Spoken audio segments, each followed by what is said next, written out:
La goutte, rien que le nom, ça sonne un peu ancien, non? On pense tout de suite au roi, au grand banquet du passé.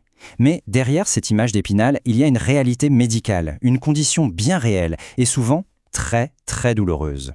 Alors aujourd'hui, on décortique ce qui se cache vraiment derrière la maladie des rois.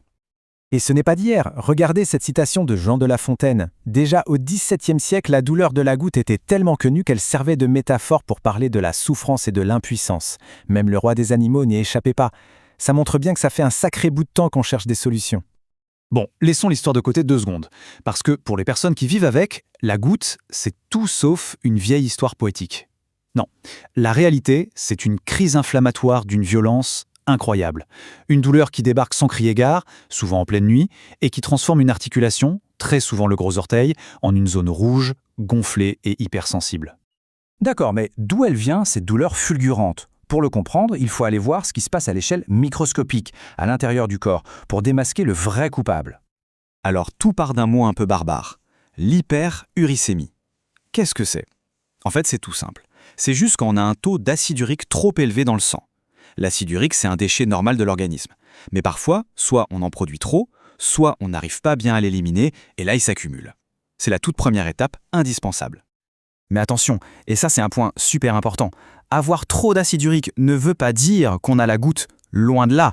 En réalité, seule une petite partie des gens concernés, à peu près 10%, va finir par développer la maladie. C'est un énorme facteur de risque, oui, mais ce n'est pas un diagnostic automatique. Alors que se passe-t-il de si particulier chez ces 10%? Eh bien, quand l'acide urique est en trop grande quantité, il peut changer d'état. Il se cristallise. Il faut imaginer de minuscules aiguilles, vraiment des microcristaux d'urate de sodium qui se forment et se plantent dans les articulations.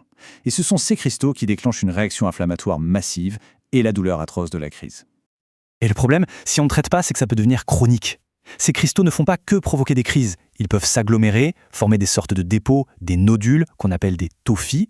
Et ça peut déformer les articulations ou même apparaître sous la peau, sur le lobe de l'oreille par exemple. La goutte, ce n'est donc pas juste une série de crises. Bon, on a compris. L'hyperuricémie, c'est un peu la poudrière. Mais qu'est-ce qui allume la mèche? Quels sont les facteurs du quotidien qui peuvent transformer cette situation latente en une crise de goutte bien réelle et douloureuse? Eh bien, les déclencheurs sont assez variés. Un repas très copieux, riche en gibier ou en abats par exemple. Une consommation d'alcool un peu trop importante. Mais pas seulement, un gros stress pour le corps comme une opération ou un effort physique très intense, ça peut suffire. Et même certains médicaments comme les diurétiques peuvent être l'étincelle. La bonne nouvelle dans tout ça, c'est qu'on n'est pas du tout démunis face à cette maladie. La médecine a des réponses, et elles sont claires. Voyons un peu comment on la diagnostique avec certitude et surtout comment on la combat efficacement. Pour être sûr du diagnostic, on ne se base pas sur un seul indice, c'est un faisceau de preuves.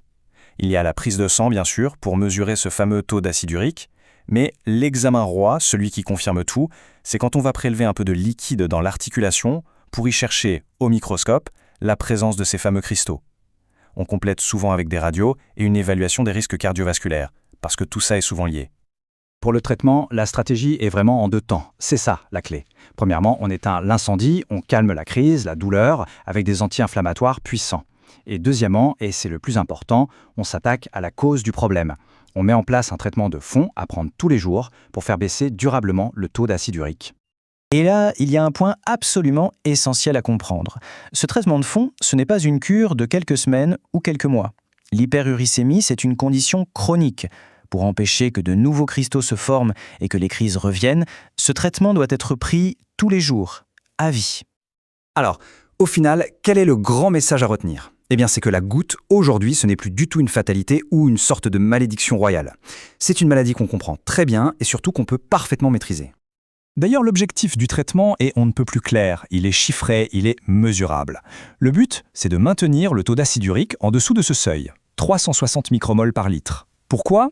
Parce qu'en restant en dessous de ce niveau, les cristaux ne peuvent tout simplement plus se former.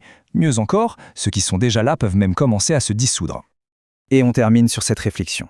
La fameuse maladie des rois, qui a tourmenté des générations entières, est aujourd'hui complètement démystifiée.